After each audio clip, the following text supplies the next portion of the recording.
I'm ready for new feelings. I know there's better feelings in this world, and I'm open to them. I can almost guarantee you these new things, these new feelings you're gonna find are gonna have more pluses than that one feeling you had before. I'm in the big leagues, told her don't miss me. Ballin' like Houston, ayy, feeling like Whitney.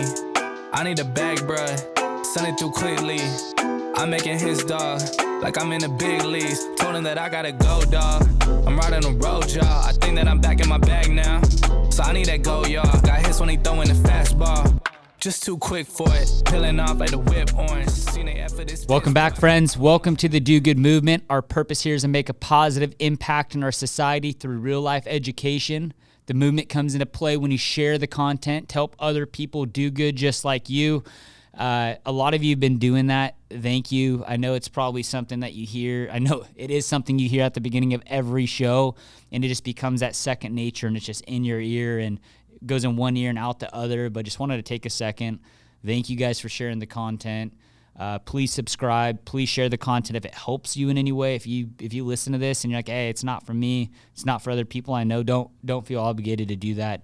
If this does help you, if you listen to this religiously, if there's something that you've heard in this that you put into your own life that made an impact in your life, there's probably other information in these podcasts that could help other people. So show these other people that you care about them, you love them by going to an episode that might relate to them or that might have helped you, and share it out.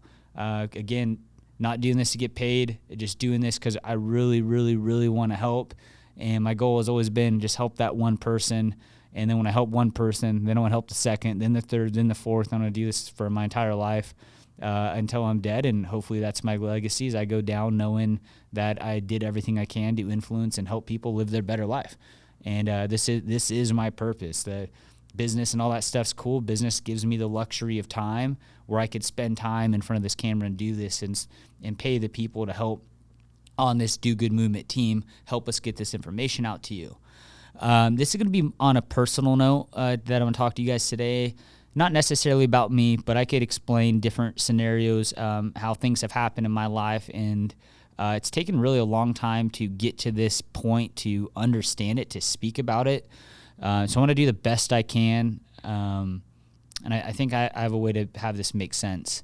You know, everything in life is tied to a feeling. When we purchase something, when we get a new job, the way exercise makes us feel, the way we look, the diet, the friends, like everything is tied to a feeling. And that's why we do things, because we want to have a feeling. And that's why we don't do things, because we don't want to have that feeling.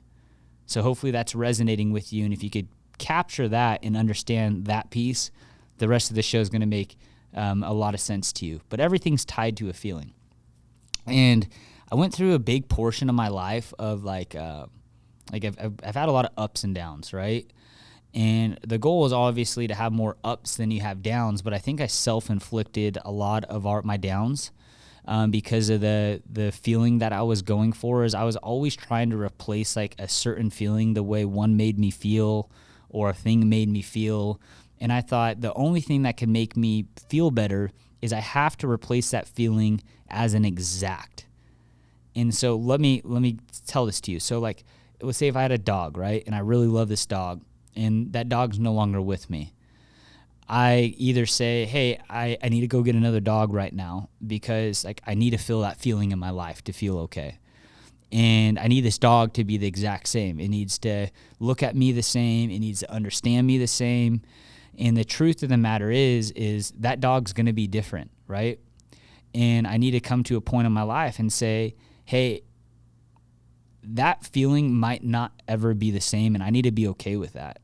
And I need to open up space mentally to have a new feeling and say, I'm excited for this new feeling and excited the way it might make me feel, right? But if we're always comparing feelings, right? If I'm comparing my dog that's no longer with me and saying that the only way I'm going to be happy is if I replace that feeling, there's a good chance that will never happen. So let's go deeper. The way my mom makes me feel, if my mom was no longer with me, that feeling would never be replaced. That's not a feeling my kids could feel. That's not a feeling my wife could feel. That's not a feeling my business could feel, my friends. That feeling will never be replaced. And I'll always love that feeling. I'll always remember that feeling. But to not have sorrow on that feeling, I need to create a new feeling, and I need to be open for a new feeling to make me feel in a positive way. Not saying it's going to be equal to my mom. Nothing will ever equal that. That's my mom. But I need to create and be open to creating new feelings in my life. I had this relationship, I'm trying to think of my age right now, 11, 12, 13 years ago. And it was with this girl. It was like my high school sweetheart. I've talked about her a few times in this podcast because going through that has helped me develop and build my identity to become a better person, because a lot of that stuff was self-inflicted for myself doing bad things, but I just don't ever want to feel like that again, and I haven't, and I live a really good life. So I dated this girl, and it was like the first girlfriend, right? And so we've all been there. We know how like hard those relationships could be when they come to an end. And what ended up happening is my life got really hard for me for about a few years. Like I empty all these different things because that feeling was no longer with me. The feeling that person made me feel on the good days was no longer with me, and I was chasing that feeling and trying to mimic it and either getting that feeling back, right? So trying to bring this person back into my life, which wasn't going to happen, or going and buying something or doing something. I said, I'll be happy when I feel that way again. And I wrote off a good 3 years of my life because that feeling never came. And but when it never came, I finally got to a point, and it took way longer than it should have. And that's why I'm doing the show today, to say it doesn't need to be like that. I created a new feeling and a new openness and said, what makes me feel good, right? And so started going on dates and doing these different things. And some of these feelings actually made me feel better. And some of these feelings and things, people I talked to made me feel worse, right? And when I was able to understand that there's better, maybe it didn't fill this person and every one of those needs. It filled some things at a greater need and some things at a less need. So I was able to say, okay, well, this makes me feel good, so now I need to pair that up, and I need to find some wins in these other character traits. And then I went through the dating stage, right? I believe that there's special people out there, and you just got to be open and go meet them, right? But if you're stuck in this agony and this like depressed stage, you're not showing your best self. You're not going to attract the people you want to attract.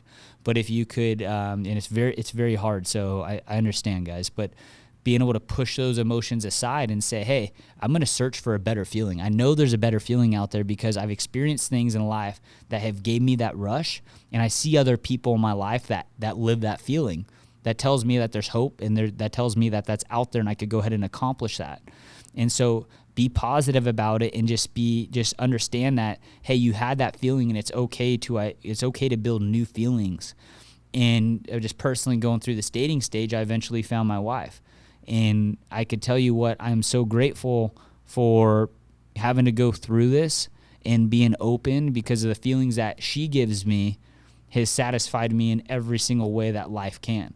She is not only beautiful, she has a great heart. She is a great mother.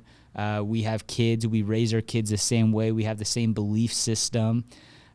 We enjoy a lot of the same things. We get frustrated with each other at times, but we're open to talking about it and getting better. We both don't believe in quitting.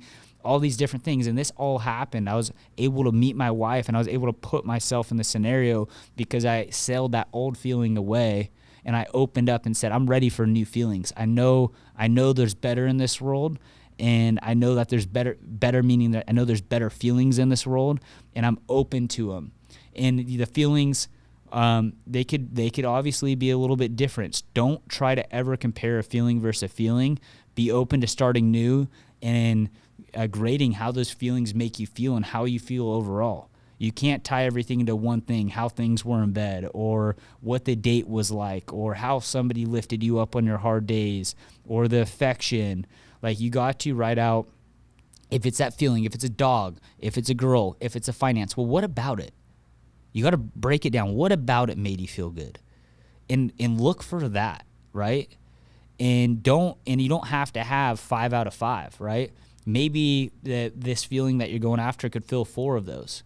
because you got to write out what made you feel good, but then also write out what is important to you. Because I can guarantee you, if you're relaying this, if you're thinking about a person in your head, if you're thinking about an animal, if you're thinking about different things, that person didn't fill all the shoes either.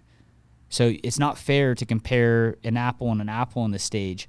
Go ahead and write out, again, what the things you liked about that feeling, but write out other things that you like and enjoy in life. Like what, maybe that person had 5 things, but maybe there's 10 things that are important to you. So write out what that is. And then so when you start comparing different feelings and different things, I can almost guarantee you these new things, these new feelings you're going to find are going to have more pluses than that one feeling you had before. But if you give yourself stuck in trying to copy in it, all you're going to be looking at are like the perfect things when it necessarily wasn't like that anyways. And that's not a fair comparison, because all the new feelings, new things, people you meet in your life, they might not have all the things that person did, but I'm sure they're gonna have a lot greater of things. But you have to write out what categories are important to you. So I'll go even deeper with you in like my personal side of things. When I was going through the dating stage and saying, hey, like I want to have a family one day, I want to get married, and my wife knows this, is there's things, and I didn't tell her this up front, but they're super important to me. I wanted her, who I was going to marry, had a good family, right? And why I wanted them to have a good family is she's going to resemble a lot of how her family was, because they're obviously very close. So when I got to meet the family and say, hey, they have good ethics, they have good morals, they're good people, I know at my wife's core, she's going to have a lot of those things. So family was one. Positive energy. Like when I'm around her, are the conversations positive? Do I feel certain ways? It just feels good to be around her. And that was another one. After the right things in life. So wasn't money motivated, has a love for people, has a love for animals, like just cares, right? So she had that. Do we share the same beliefs and faith? We had that, right? Was she into like staying in shape and staying sexy? Like I know it's superficial, guys, say whatever you want, but like I want to be like, I want to look at my wife and say like, hey, let's go make some babies. Like I just love that. Like my wife's smoking hot, very thankful for it. And that's important to me. Like I always want to be attracted to my wife, and there'd be nothing to make me think about anything else, any other people. Like I don't even lift my head up at the gym. Like my wife's my chick, she's hot to me, and I'm like, she's perfect. So she stays in shape, she's fit, those different things. Can I see her being a mother? Yep, I could see her being a mother. She'd do a good job at it. Does she understand what it takes? Like if we have to go scrap. So I put her through different tests in the beginning. Not saying copy this, but I put her in like doing cold calls for the company, right? Like go meet with these random contractors. You get no book of business. You're going to go cold call, go on meetings, right? So this really pretty girl has to go out and now make a bunch of phone calls and meet with contractors and build relationships and get told no over and over and over again. So she did that, and she did good at that. So that showed me that, hey, if things get hard, I know my wife could go scrap with me. So those are just a few things. I think I named 6 of them that were important to me. And I wrote these all out ahead of time that is very important in a girl coming into my life and my, soon to be mother of my kids, that they have to have this, right? And she filled all those shoes.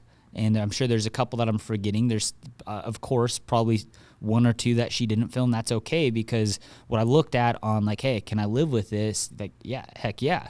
Now, here's a crazy thing. So I took those character traits, and I just looked back to that high school relationship I had, right? That girl only filled like 1 of those things. Isn't that crazy? So when I'm talking in this episode, guys, of like, write out the things that are important in your life, write out the things that person had, and really look at, or the person or the thing, and really look at what they filled. It's not as much as you think. Sometimes it is, sometimes it's not, but you got to expand your mind and really just disconnect and take the emotion out of it and like really write it down, and you'll save yourself a many years that I wasted, that I lost in life, that I just probably looked like a fool, made a fool of myself, just desperate, right? And that served me in different ways that we'll get into in other episodes, but like through going through that and being open and really looking at what I want in life and what this person has, I ended up in literally the best spot that I could possibly end up. It's the relationship so in this feeling I'm talking about is my wife, right? That relationship that I have, like my best friend, my partner in life, we're not always like the lovey-dovey thing, but like we get it. Like we are literally partners and just win at life and have a lot of fun together.